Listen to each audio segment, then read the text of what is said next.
Hola, muy buenos días a todos. Soy Paula Delgadillo, directora ejecutiva de Colcapital, la Asociación Colombiana de Fondos de Capital Privado. Hoy queremos dar las gracias a PPU por invitarnos a acompañarlos en este webinar, que creo que es muy interesante y muy oportuno, dada la coyuntura y la situación que estamos viviendo en este momento. Tengo el honor de estar con Pamela Alarcón, que es la socia y del área legal de corporativa y de compliance de la firma. Estamos también con Luis Fernando Macías, quien es socio del área ambiental, corporativa y de sostenibilidad. Y Juan Carlos Forero, que también es socio del área penal, corporativa y de compliance. Muchas gracias a los tres por estar acá y bueno, vamos a entrar en materia. Digamos que con todo lo que estamos viviendo es difícil para las compañías, para las empresas y para sus accionistas, en este caso muchas veces los fondos de capital privado, entender dónde empieza, dónde terminan las responsabilidades y cuáles son los efectos que podrían tener en términos ambientales, sanitarios, etcétera. Es muy importante para nosotros conocer esto, qué implicaciones puede tener, y por eso me encantaría, Luis Fernando, si arrancamos hablando contigo un poquito de qué está en juego en temas de derecho a la salud, derecho ambiental, manejo de residuos, cuáles son las responsabilidades. ¿Qué nos puedes contar un poquito de esto?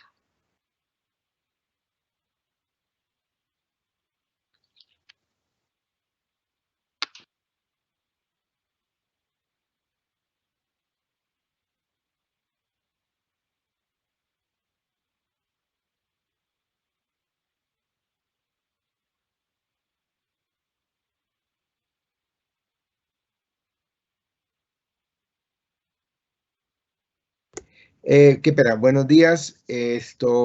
Vamos a tratar de ver un poco este tema en una perspectiva del manejo de todos los residuos y los riesgos que hay, pero hay que señalar lo siguiente para uno entender esto. Estamos en un contexto donde no es Colombia, no son los fondos de capital, no es un Bogotá, no, es la humanidad la que está viviendo esta situación. Cuando uno hace barridos por diferentes países, uno encuentra que prácticamente en todos los países del mundo se están viviendo las mismas situaciones, las mismas reflexiones, los mismos problemas en todas las áreas que hay. En lo que a nosotros respecta, por ejemplo, este manejo de residuos, uno lo podría mirar muy algo hasta coyuntural y algo muy hasta simpático puede ser. No, este es un tema que hay que verlo aún en el marco constitucional y aún en el marco internacional, porque lo que está en juego son el derecho a la salud, que es un derecho fundamental, el derecho a la vida, que es un derecho fundamental. Y eso tiene también su protección en tratados internacionales, ¿no? Y tiene que ver con un servicio público de la salud, que es un servicio también público esencial del Estado. Además, la garantía de la salud está en diversos pactos internacionales, y así lo ha hecho la Corte Interamericana, justamente cuando hizo referencia a la constitucionalidad de la ley del sistema de salud, al Pacto Internacional de Derechos Económicos y Sociales.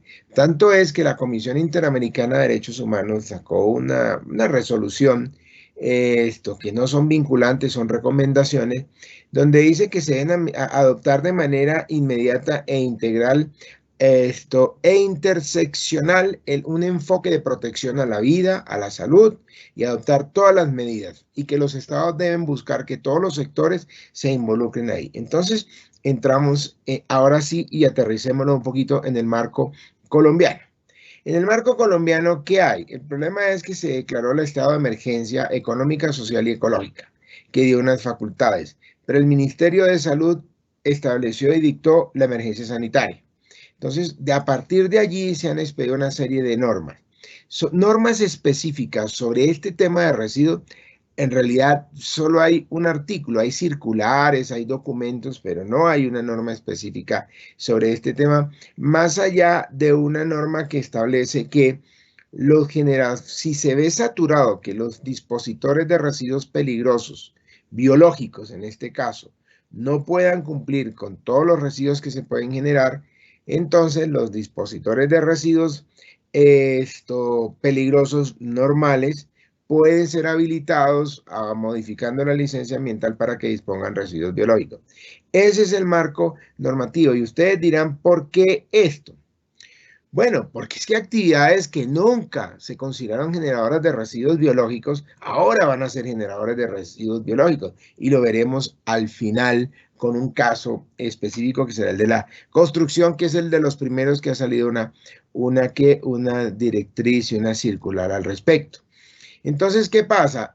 Hay unos lineamientos que se establecen para tener en cuenta la separación en el manejo y recolección del servicio público, es decir, está enfocado al servicio público de cómo manejar estos residuos biológicos. Y ustedes dirán, ¿cuáles? Las mascarillas, los guantes, aún batas, en algunas actividades se van a exigir seguramente el uso de batas, las mismas bolsas que se encuentren contaminadas, en fin, muchos de estos que son residuos biológicos. ¿Por qué? Porque potencialmente pueden, y esto hay que tenerlo, existe la probabilidad de que puedan ser transmisores del virus, aunque sobre esto pues por un lado hay mucha fake news, pero también cuando uno entra a la OMS o algunos documentos oficiales, lo que es cierto es que hay unas horas de acuerdo al material, pero se presume, no es algo cierto, y esto es importante al final. Entonces, ahí hay que tener en cuenta eso. Ahora bien, hay sitios donde va a haber personas contagiadas y hay sitios donde no. ¿Por qué? Porque en una oficina puede haber una persona contagiada y uno no sabe, pero resultó contagiada. Entonces, ¿cómo se maneja esto? Hay unas directrices para manejar esto, cómo disponer estos residuos. Si fueran 5 mascarillas, ok, pero ¿qué va a pasar en sitios donde hay 300 personas trabajando? En turnos de 3, 4, de 3, 4 turnos, 2 turnos, ¿qué va a pasar con estos residuos? No van a ser 100, 200, pueden ser 400 solo mascarillas y pueden ser 400 pares de guantes que pueden estar siendo depositados en la basura, y esto genera una responsabilidad. ¿Qué es lo que pasa con los residuos? Los residuos se dividen en residuos ordinarios, los peligrosos y los peligrosos biológicos. Ahí es donde nosotros estamos en este momento, en los biológicos.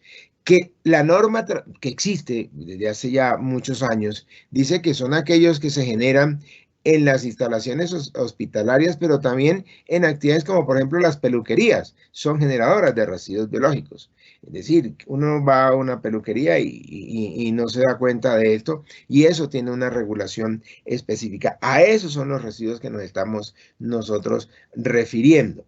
Y la norma pues establece cómo disponer algunos residuos en bolsas blancas, bolsas verdes, bolsas negras, que son los no aprovechables, pero también bolsas rojas, que son los residuos biológicos peligrosos. Por eso en algunos sitios ustedes ven bolsas rojas. ¿Ya? Ahora bien, ¿qué pasa con esto? No hay una norma específica para la situación actual. Hay circulares.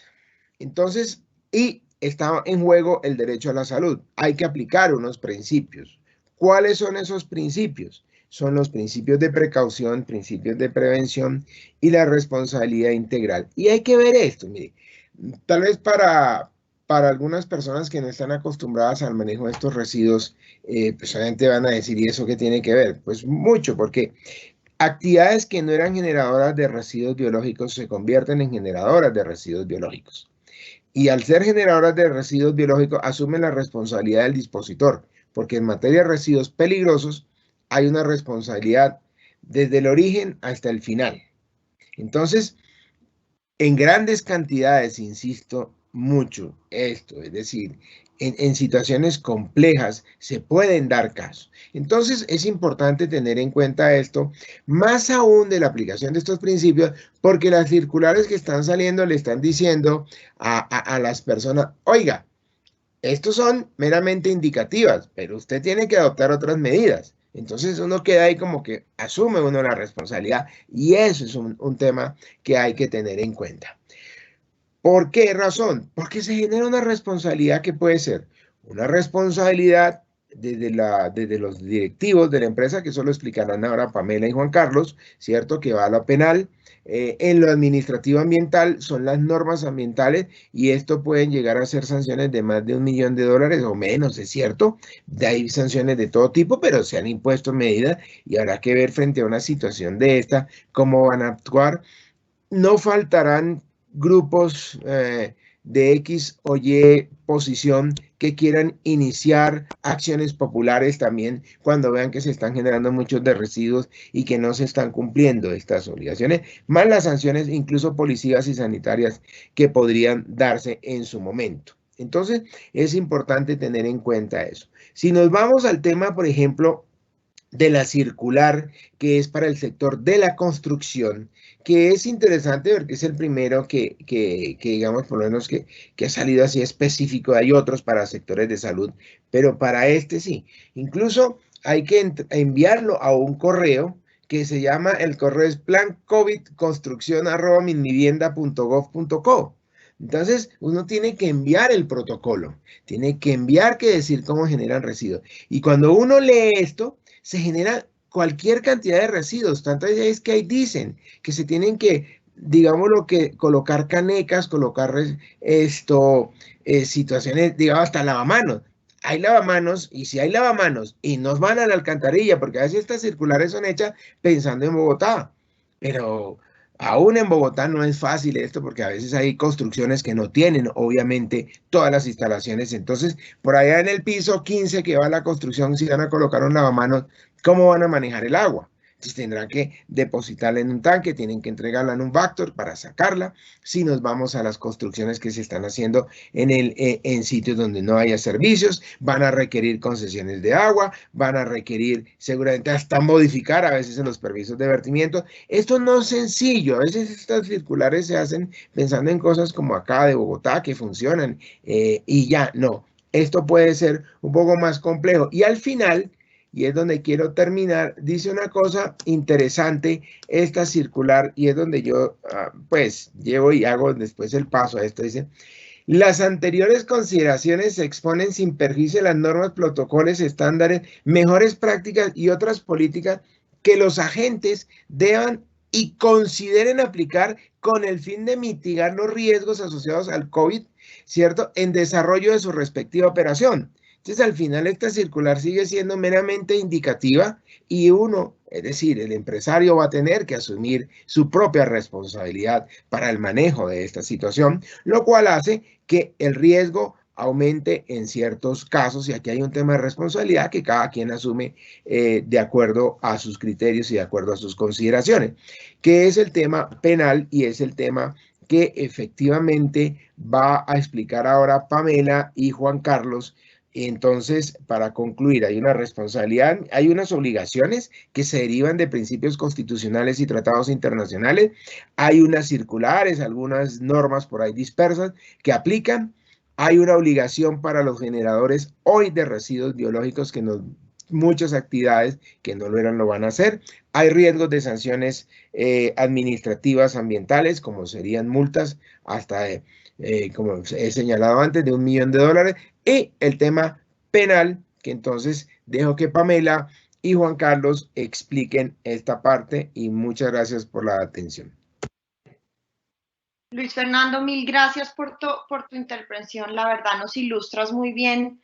Yo creo que hay un mensaje clarísimo para todas las compañías, que es con lo que nos debemos quedar, y es que actividades que no eran generadoras de residuos biológicos ahora lo van a hacer, y todo el manejo de estos residuos pues implica unas responsabilidades, y esas responsabilidades de no hacerse de manera adecuada pues pueden traer sanciones. Entonces yo creo que es una responsabilidad de todos, ya no solamente de las empresas, sino de empresas, stakeholders, empleados, etcétera, de conocer cómo debe ser este tratamiento, precisamente para no incurrir en lo que deberían, en lo que ya nos van a hablar Pamela y Juan Carlos, cuando entendemos que si hay una violación a las medidas sanitarias o unos actos que signifiquen la propagación de epidemias, pues estos pueden ser 2 delitos penales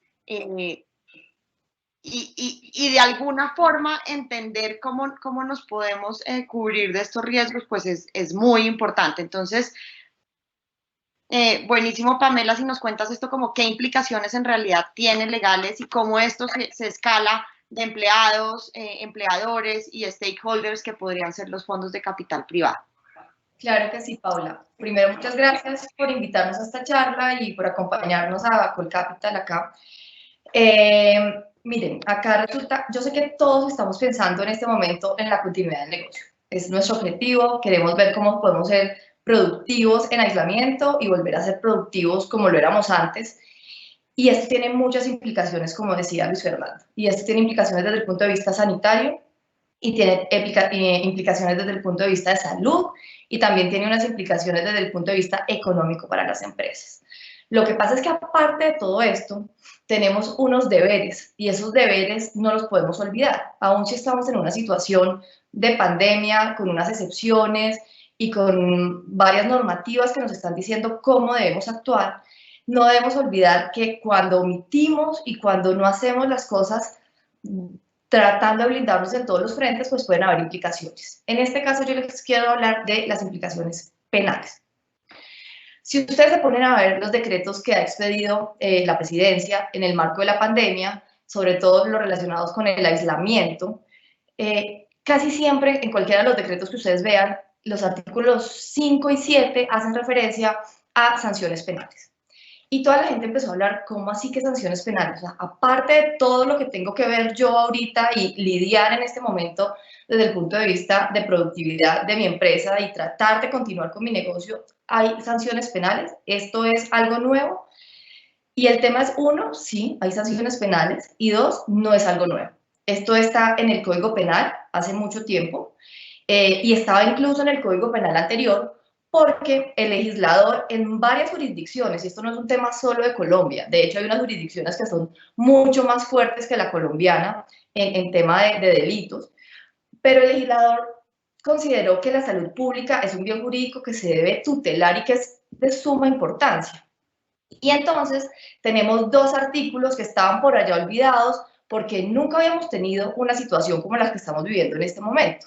De hecho, son dos artículos que ni siquiera hay jurisprudencia al respecto y entonces estamos en un tema que la gente no sabe cómo interpretar. Uno de ellos es el 368 del Código Penal. Ese artículo dice el que viole medidas sanitarias, ¿cierto? En el marco ¿qué? De una epidemia. Hablan de epidemia, pero hay que hacerlo extensivo. Si se habla de epidemia, que es la especie, pues hay que hacerlo extensivo claramente a la pandemia, que es lo que estamos viviendo ahora. Y ese delito tiene además una pena de hasta 8 años. ¿Qué? ¿Y en qué se fundamenta? Es en cualquier persona. Tú puedes ser cualquier persona, o sea, tú, yo, un representante legal, cualquier persona, que viole una medida sanitaria adoptada por una autoridad competente, incurrirá en un delito. Ese por un lado. Y por el otro lado, tenemos el artículo 369 del Código Penal que dice quien propague una epidemia. Y nuevamente no hablemos de epidemia, sino pandemia, que es lo que estamos viviendo. Y entonces esto nos hace pensar es cómo podemos hacer. Yo acá quiero contarles algo y es, en Perú, ayer, antier salió una noticia que en una minera hay 200 contagios. Hay 200 contagios de sus empleados. Y pues que lo primero que estaban mirando las autoridades peruanas es cuál es la responsabilidad que se dio empresarial para que hubiera esa propagación de contagios. En Colombia, ¿qué ha pasado? En Colombia ya tenemos, según un informe que sacó la Fiscalía hace unas semanas, 118 casos abiertos, o sea, 118 investigaciones que han empezado en el marco de la violación de incurrir en estos dos delitos, sobre todo por la violación de medidas sanitarias. Y lo que se ha tratado de ver es de quién es la responsabilidad, que es lo que tú me preguntabas, Pablo. Lo primero es, obviamente, quién viole una medida sanitaria, es decir, si una persona sale del aislamiento y no está dentro de las excepciones para hacerlo, pues puede estar violando una medida sanitaria. Dos, quien esté contagiado y propague la epidemia, es decir, salga de alguna forma, pues también está incurriendo en un delito. Pero cuando al interior de una empresa se hacen focos de epidemia o se está violando de manera intencional, y esto es un tema muy importante porque estos delitos requieren de dolo, es decir, de que yo tenga la voluntad y el conocimiento de querer quebrantar estas normas penales, entonces en ese momento empieza a escalar la responsabilidad. Y esta responsabilidad puede escalar a los jefes, por ejemplo, de las personas que están violando y admitieron esa violación de medidas sanitarias o esa propagación de la epidemia, al representante legal, y ahorita lo que les contaba, de las 118 casos que se han abierto en la Fiscalía, ya hay casos en contra de representantes legales que omitieron su deber de, porque resulta que las empresas tienen un deber de control y de asegurar las fuentes de riesgo en el marco de sus actividades. Y el COVID ahora es una nueva fuente de riesgo. Así como antes eran los delitos ambientales, por ejemplo, el medio ambiente, contaminar una fuente de riesgo para empresas, ahora también lo es el tema de la propagación del COVID, y por eso hay que tener tantos mecanismos o protocolos que nos permitan blindarnos un poco. Entonces, la responsabilidad puede escalar en la medida de que haya un conocimiento y una voluntad de que un empleado o alguien de la empresa, o que a través de la empresa, a través de esas actividades, se están violando los protocolos o las medidas sanitarias y se está propagando la epidemia. Acá hay que tener en cuenta, pues obviamente, que entran a jugar una cantidad de factores para decir, bueno, la empresa sabía, no sabía, el representante legal cómo actuó. La omisión es un tema muy importante para valorar, es decir, si yo omití de manera deliberada también tener los controles necesarios de los que nos hablaba, por ejemplo, Luis Fernando hace un momento. Y por último, yo quería hacer referencia a el delito, por ejemplo, de medidas sanitarias. Es un delito que llamamos los penalistas de un tipo penal en blanco, es decir, nos hace referencia a unas normas extrapenales. El delito por sí solo en el Código Penal no está completo, nos toca mirar cuáles son esas normas. Y en este sentido, pues cada sector tendrá que mirar cuáles son esas circulares, cuáles son esas normas que se han expedido, incluso las locales, y que puedan llegar a afectarle y que uno podría estar en violación de dichas normas.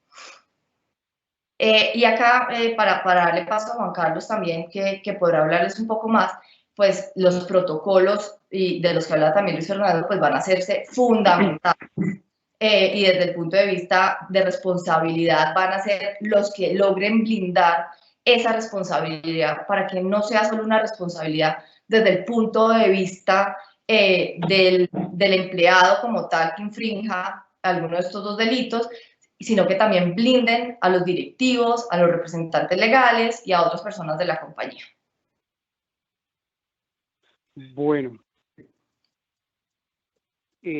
conforme lo estaba diciendo Pamela, aquí hay unos aspectos muy importantes a tener en cuenta en estos delitos. El primero es que el destinatario de los delitos contra la salud pública, bien sea que los llamemos violación de medidas sanitarias o propagación de epidemia, o también el otro que se puede estar dando, que es la contaminación de aguas por este tema de los residuos biológicos peligrosos, o incluso la misma contaminación de alimentos, es importante que tengamos en cuenta que el primer destinatario es el ciudadano. Es decir, el ciudadano tiene también unos deberes de autoprotección. Esos deberes de cuidado para consigo mismo son deberes que se establecen con fundamento en una proyección de solidaridad.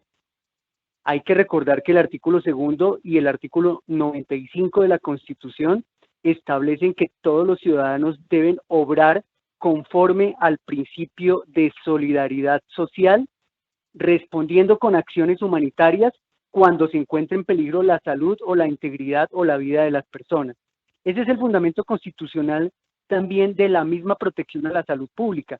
Estamos frente a un problema de salud pública en el que el principal protagonista es el ciudadano de a pie, que si infringe los deberes de autoprotección puede cometer la violación de medidas sanitarias o la propagación de la pandemia, que es el término genérico, que es una epidemia global.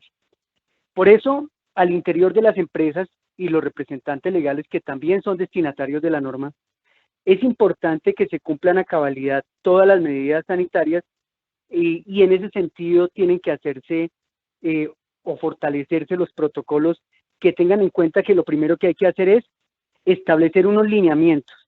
¿Unos lineamientos para qué?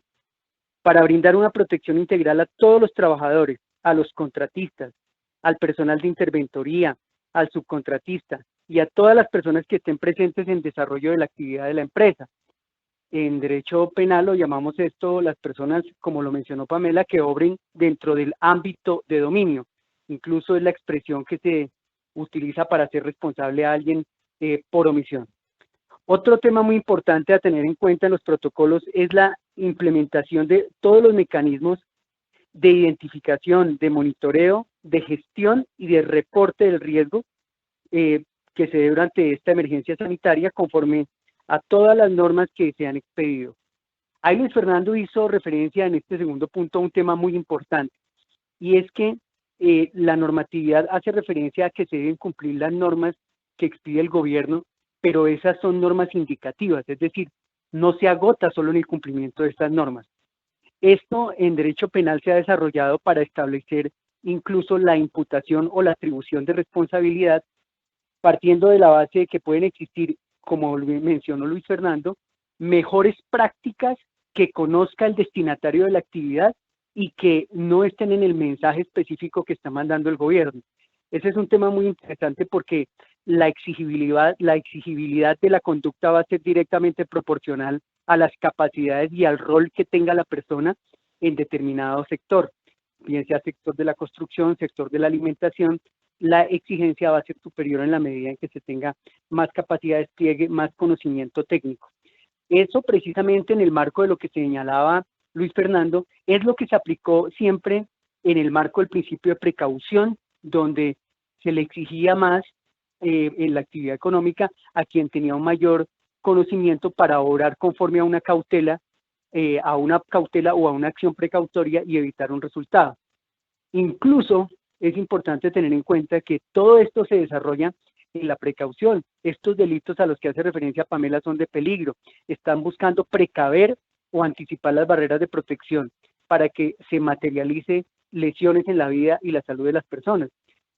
Si nosotros no manejamos bien los residuos biológicos peligrosos como ciudadanos, no como empresarios, como ciudadanos, no solamente se puede cometer el delito de violación de medidas sanitarias, sino incluso delitos contra la vida de otras personas, contra la salud de otras personas, y también obviamente aquí la carga que tienen los servidores públicos es muy importante. Incluso la Corte Europea de Derechos Humanos, en un caso famoso, Onerlitis Turquía, y en otro de Tatar Rumania, dijo que en el marco del principio de precaución, las omisiones de los servidores públicos eran fundamento para hacerlos responsables penalmente, al menos de manera imprudente, en estas conductas que puedan afectar la vida o la integridad de las personas.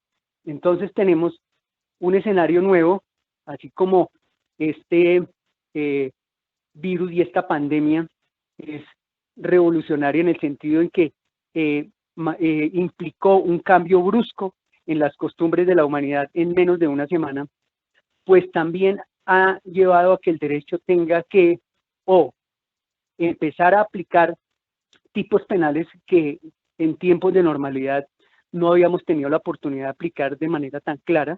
Nunca habíamos tenido más de 100 casos de violación de medidas sanitarias y de propagación de epidemia abiertos como ocurre ahora, a pesar de que las medidas sanitarias se hubieran violado en otros entornos. Ahora hay mucho más, digamos, atención, está el foco de atención en ese manejo de fuentes de riesgo. Y simplemente para concluir y decirles que estos delitos, como dijo Pamela, el de violación de medidas sanitarias y el delito de propagación de epidemia, son intencionales o son dolosos. Pero de producirse un resultado contra la vida de las personas o contra la salud, en el caso concreto, algunas lesiones o las muertes sí podrían ser atribuibles con la simple negligencia en el actuar. Es decir, hoy en día somos responsables, garantes, salvaguardas, custodios de unas fuentes de riesgo, que son la actividad económica, la actividad empresarial y el manejo de los residuos biológicos o desechos peligrosos que puedan poner en riesgo la vida, la salud o la salud pública. Muchas gracias. Juan Carlos, muchas gracias, y Pamela, muchas gracias por la intervención. Me quedo con unas ideas como generales que me parecen muy importantes. La primera es Repito que respecto a estos dos delitos, tanto la violación de medidas sanitarias como la propagación de pandemias, hay una responsabilidad empresarial y hay una responsabilidad que va, digamos, desde stakeholders, representantes legales, etcétera. Y digamos, de Juan Carlos me quedo con que estos dos delitos no necesariamente, pues digamos, sí debe haber un dolo, pero no necesariamente si llega a haber negligencia no podrían ser, digamos, pues no podría avanzar. Y con respecto a los protocolos, me parece muy importante lo que mencionas, Juan Carlos, de que deben incluir temas de monitoreo, control y seguimiento del riesgo, de tal manera que ahí seguramente va a haber un trabajo importante en cada uno de los sectores para lograr avanzar en estos temas y suponiendo, digamos, que paulatinamente los sectores se vayan reincorporando a la normalidad. Luis Fernando, quisiera volver contigo y sobre lo que tú nos hablaste, revisar cómo un fondo de capital privado se podría ver involucrado en estos temas. Cómo este tema del manejo de los residuos, que antes parecía como tan lejano a algunos sectores financieros, empieza a ser crucial, y cuáles deberían ser la aplicación de los principios de precaución y prevención. Digamos que te mezclo ahí como dos preguntas para que nos ayudes a solucionarla, por favor. Sí, mira, aquí hay un tema y posteriormente Juan Carlos o Pamela pueden contribuir a la reflexión, y es lo siguiente. Un fondo de capital en principio no tiene nada que ver con la actividad de la empresa, es un inversionista más. El problema es que aquí las medidas que se tienen que adoptar van a tener que tomarse o bien por las juntas directivas o por los accionistas. Entonces, si hay inversiones del fondo de capital, va a adquirir una importancia, es lo que decía Juan Carlos. No es solamente el tema de cumplir con el formato, con la directriz, sino que ya se va a involucrar. Entonces, el fondo de capital tiene que estar muy atento a que se cumplan todas las directrices y a que se verifiquen. Por ejemplo, no es que ahora, y traigo el sector de la construcción o infraestructura, que son los que van a salir ahora, entonces ya la gente viene. No, aquí dicen, tienen que tomarse medidas para las personas al momento de ingresar a trabajar. Entonces, ¿qué pasa? Para el tema de los residuos, pues van a tener que verificar que efectivamente los residuos se estén disponiendo en debida forma.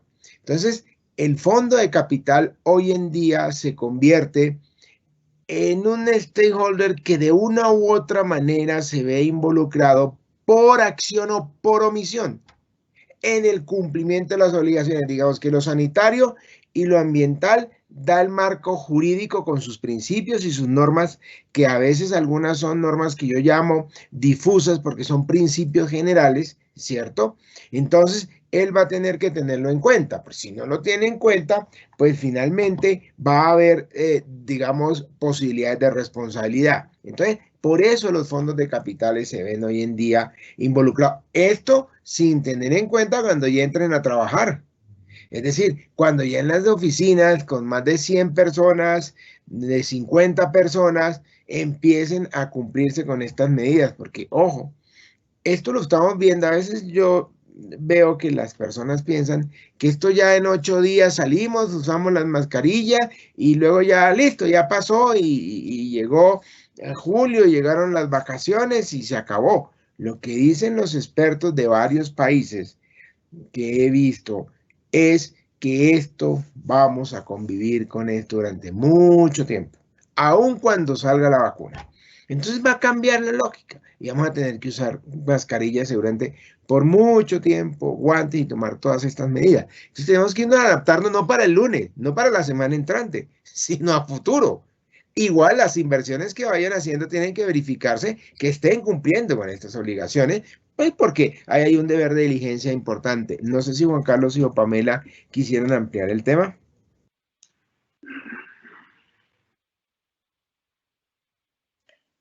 Sí, o sea, lo que estás diciendo es cierto, Luis Fernando, y yo ahí quería hacer una anotación para dejar claridad en algo, y es, En cuanto a responsabilidades penales, en Colombia todavía no tenemos responsabilidad penal de las personas jurídicas. Sí tenemos una responsabilidad, digamos, civil que se deriva en el marco de un proceso penal, que son por los daños que se causen, eso es un tema. Las responsabilidades son a título personal y eso es un tema que afecta, digamos, ya a la administración como tal. Y respecto a los stakeholders, yo creo que esto es algo que lo tienen que ver desde dos perspectivas diferentes. Una, la que está diciendo Luis Fernando, que me parece muy clara y además un tema de la diligencia en cómo estamos participando y cómo se afecta. Y dos, porque si ustedes se ponen a ver todo lo que está pasando alrededor del mundo, los stakeholders también están muy pendientes de cómo están reaccionando las empresas al COVID. Y cuando hablo de cómo están reaccionando es porque esto también tiene un impacto muy importante desde el punto de vista reputacional.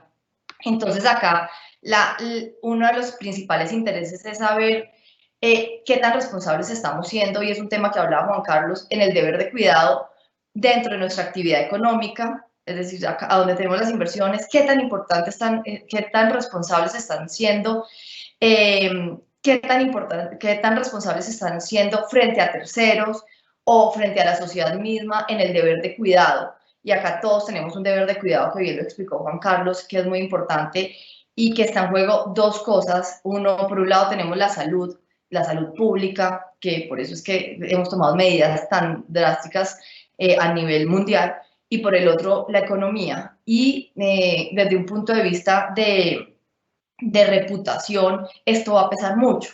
Y por eso el cómo actúan las empresas y el qué van a tener esos protocolos y en qué tan exigentes van a ser. Y acá hay un término que en materia de compliance nosotros utilizamos mucho, que es el fake compliance o el compliance en el papel.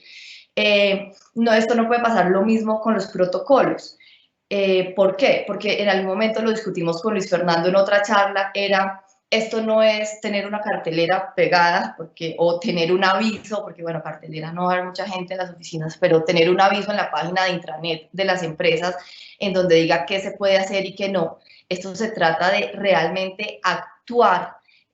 ¿Para qué? Para que esto no afecte la salud de nuestros empleados, la colectividad en la salud y no tenga un impacto reputacional. Como les contaba el caso pues, de la minera, por ejemplo, en Perú, el hecho de que hayan 200 contagios no solo es una contingencia operativa ya muy grande, o sea, 200 contagios de sus empleados, es una contingencia operativa que además se traduce en una contingencia financiera, y los laboralistas esto lo están viendo desde el punto de vista que puede ser una enfermedad, digamos, tenido en cuenta como enfermedad laboral en el marco de la actividad empresarial. Entonces puede haber contingencia financiera, contingencia operativa, contingencia legal, que es lo que estamos viendo acá, y además puede haber una contingencia reputacional.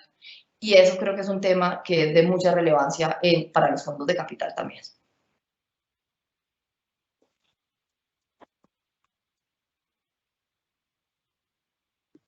Muchas gracias, Pamela. Tú acabas de tocar un punto muy importante y es cómo esta coyuntura afecta a las empresas, no solamente desde cómo se deben preparar desde el punto de vista de protocolos, sino desde el punto de vista financiero y pues obviamente de su personal. O sea, esto no es solamente una cosa de cumplir la norma, sino es una cosa de cómo las empresas deben cuidar a sus empleados, pues para que no vaya a haber una propagación del virus. Pero Pamela, aprovecho y te pregunto, ¿qué otras implicaciones desde el punto de vista penal y de cumplimiento tú crees que puede tener este tema? Muchas gracias, Paula. Mira, más allá de lo que hemos estado hablando acá, desde el punto de vista de cumplimiento y desde el punto de vista penal hemos visto que han surtido otros riesgos, han salido a la luz otros riesgos. Las autoridades, y esto es porque, digamos, en el contexto en el que estamos nos hemos tenido que adaptar, entonces las autoridades han flexibilizado un poco ciertos controles. Entonces hay varias circulares, por ejemplo, de la Superfinanciera, una circular de la UIAF, me gustaría dar el ejemplo de la circular que sacó la UIAF, que es la resolución 074, y en esa flexibilizó ciertos estándares que tenemos en materia de lavado de activos y financiación al terrorismo, por ejemplo, respecto de la ausencia de operaciones sospechosas o de informes de transacciones en efectivo. Y esto ha hecho que algunas empresas malinterpreten esa circular. Esa circular está dirigida al sector de comercio exterior y algunas empresas creen que, por ejemplo, esa flexibilización es evitar u omitir ciertos controles relacionados con el lavado de activos. Lo que dijo esa circular es simplemente no me dé los reportes que en el periodo que estábamos haciendo de ausencia de operaciones sospechosas, sino y de transacciones personales en efectivo, sí, pero sígame dando los ROS, las operaciones sospechosas, el reporte de operaciones sospechosas. Y esto ha creado un riesgo por la mala interpretación, por ejemplo, que las empresas hoy en día podemos estar flexibilizando los controles de debida diligencia, de due diligence frente a terceros, y esto hace que incremente el riesgo de ser utilizados por empresas fachadas para la comisión de delitos como el lavado de activos a través de las empresas. Eso es uno de los riesgos. Hay otros riesgos, ya dado que estamos todos trabajando desde la casa de gobierno de la información, cómo se está manejando la información. Hay riesgos, por ejemplo, de ciberseguridad. Entonces, las personas que están, obviamente estamos utilizando todos el Internet de nuestra casa, no es el mismo, no tiene la misma fortaleza ni las mismas protecciones que el Internet de la oficina. Entonces, en el pago de nómina puede haber algún fraude, o en el pago a proveedores puede haber también fraudes. Entonces, esa delincuencia, digamos, de cibernética, de fraudes por Internet, se está aumentando también. Hay otros temas de datos personales, la protección a datos personales. Y todo esto son diferentes riesgos que han incrementado en este contexto, digamos, de COVID, por la forma en que estamos siendo productivos y trabajando desde la casa. Y ahí un pequeño consejo es, sí se flexibilizaron controles, es cierto, sí tuvimos que adaptarnos a este riesgo, pero digamos que siguen estando las normativas y el cumplimiento legal, entonces no seamos tan laxos. Si vamos a flexibilizar algún control, documentemos por qué lo estamos haciendo. La documentación es muy importante en este sentido.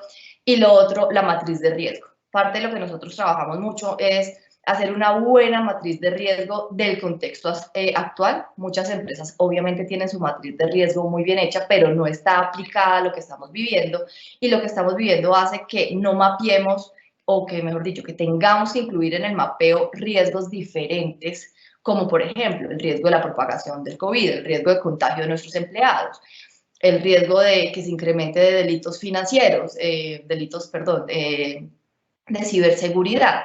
Y así, pues, digamos, poder ir adecuando los protocolos de las empresas a esta nueva realidad. Muchísimas gracias, Pamela. Yo creo que has tocado un tema súper importante y a veces cuando uno no está metido como en este tema tan regulatorio, es difícil tratar de visibilizar todos los aspectos hasta donde esto tiene implicaciones. El tema de la actualización de matriz de riesgo de las compañías, pues yo casi que podría asegurar que no había ninguna que tocara el tema de las epidemias. Entonces es súper importante que este tipo de cosas se empiecen a tratar, y me atrevería a decir, ustedes me corregirán, que incluso hay que hacerlo desde el punto de vista de las juntas, a nivel de juntas directivas. Sí, ahí hay un tema y los oficiales de cumplimiento acá, y no sé si de pronto la gente que nos acompaña tiene ese rol. Las labores del oficial de cumplimiento en una empresa se ampliaron, y se ampliaron bastante. Y lo bueno del oficial de cumplimiento en realidad es que tiene una conexión directa, porque tiene una interlocución con las juntas directivas y con el representante legal. En este sentido, el oficial de cumplimiento hoy en día tiene un rol fundamental, y es transmitir lo que está pasando en la empresa y los protocolos y las medidas que se están tomando a la junta directiva también, y que la junta directiva esté siempre enterada, y tiene que estar enterada de qué está haciendo la empresa y cómo está manejando la empresa estos riesgos. Desde la matriz hasta la implementación, que era un tema que hablaba Juan Carlos, que tiene que ver con compliance, y es uno define, uno estructura, tiene sistemas de monitoreo y tiene sistemas de control.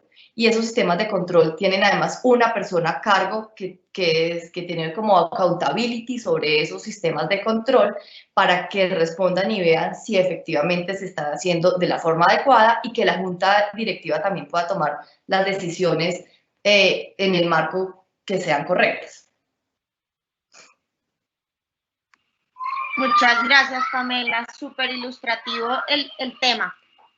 Nos quedan un par de minutos como para cumplir el tiempo y quisiera aprovechar y hacer una pregunta que están poniendo en el chat del evento y es, ¿podría por favor mencionar nuevamente el requisito legal bajo el cual se autoriza a prestadores de recolección de residuos a recoger residuos biológicos? Sí, cómo no, ya les cuento. A ver, aquí hay que precisar lo siguiente. El decreto 1076 del 2015, que es el decreto que, digámoslo, regula el régimen ambiental de los residuos peligrosos, establece una clasificación de los residuos y establece unas obligaciones desde el generador al dispositor. El decreto 351, que fue compilado en el 780 del 2015, ¿qué ocurre? Es el que regula el régimen de residuos hospitalarios y establece también una regulación sobre la clasificación de estos residuos biológicos. Esos dos decretos regulan el régimen de residuos hospitalarios y peligrosos, en ese sentido. Entonces, esas normas vienen de antes y son normales, son normas aplicables hoy en día. El nuevo, y establece ahí la obligación de que el dispositor tiene que cumplir con los requisitos. Para los dispositores de residuos peligrosos, llámese biológicos o no, se requiere, entre otros, permiso de licencia ambiental.